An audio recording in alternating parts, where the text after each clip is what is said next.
নমস্কার বন্ধুরা, তৃপ্তি রান্নাঘরে আপনাদের স্বাগত। আজকে আমি আপনাদের জন্য নিয়ে এসেছি ধনে পোস্ত দিয়ে পাবদা মাছের রেসিপি। প্রথমে মাছগুলো ভালো করে ধুয়ে নিয়ে নুন, হলুদ, একটু তেল দিয়ে মাখিয়ে রাখলাম। গ্যাসে কড়াই বসিয়ে ভালো করে গরম করে তেল দিয়ে দিলাম।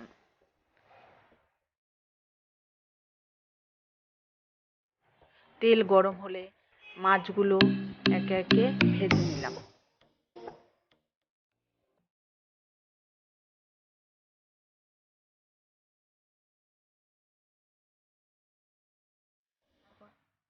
তারপর মাছগুলো খুব কড়া না করে ঠিক এরকম করে ভেজে তুলে নিলাম।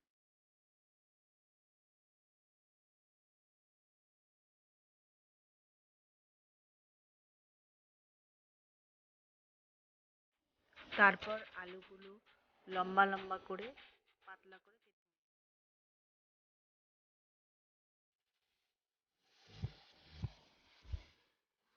মাছ রান্নার জন্য নিয়েছি কালো জিরে, কাঁচা লঙ্কা, জিরে বাটা, পোস্ত বাটা।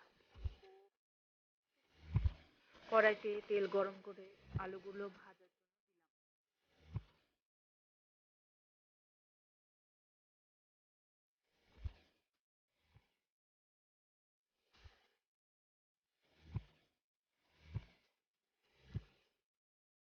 আলুতে একটু হলুদ দিলাম,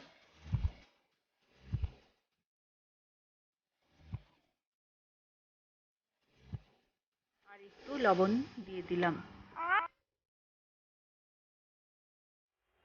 এবার ফোড়নের জন্য কালো জিরা দিয়ে দিলাম আর কাঁচা লঙ্কাগুলো দিয়ে দিলাম। এবার জিরা বাটা দিয়ে দিলাম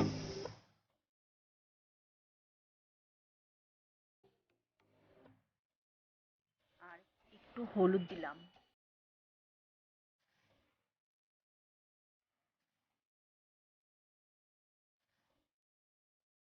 একটু লবণ দিয়ে দিলাম। এবার পোস্ত বাটাটা দিয়ে দিলাম। পোস্ত বাটাটা আমি মিক্সিতে বেটেছি, আপনারা চাইলে বাটাতেও বেটে নিতে পারেন।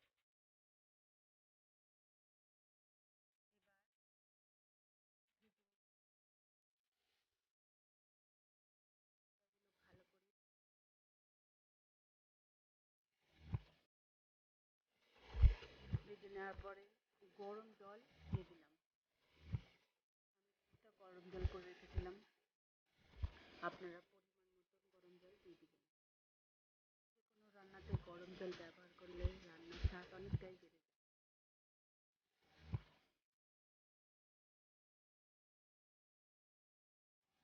এবার ঢাকনা খুলে আলুগুলো দেখে নিলাম। তারপর ঝোল ফুটে উঠলে মাছগুলো দিয়ে দিলাম। বন্ধুরা, একটা কথা বলা হয়নি, আমি পোস্তটা পরিমাণ মতো কাঁচা লঙ্কা দিয়ে বেটে নিই। আপনারা চাইলে শুকনো লঙ্কাও দিতে পারেন, আমি রান্নাতে বরাবর কাঁচা লঙ্কাই ব্যবহার করি।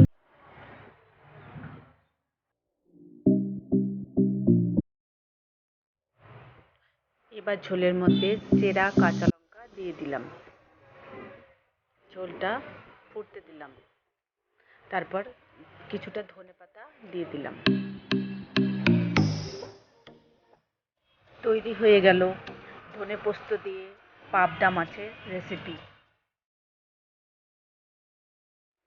আমি ঝোলটা কিছুটা পাতলা রেখেছি, আপনারা চাইলে ঘনও রাখতে পারেন। রান্নাটি ভালো লাগলে বাড়িতে অবশ্যই রান্না করবেন এবং ভিডিওটি ভালো লাগলে লাইক, কমেন্ট, শেয়ার, সাবস্ক্রাইব করতে ভুলবেন না।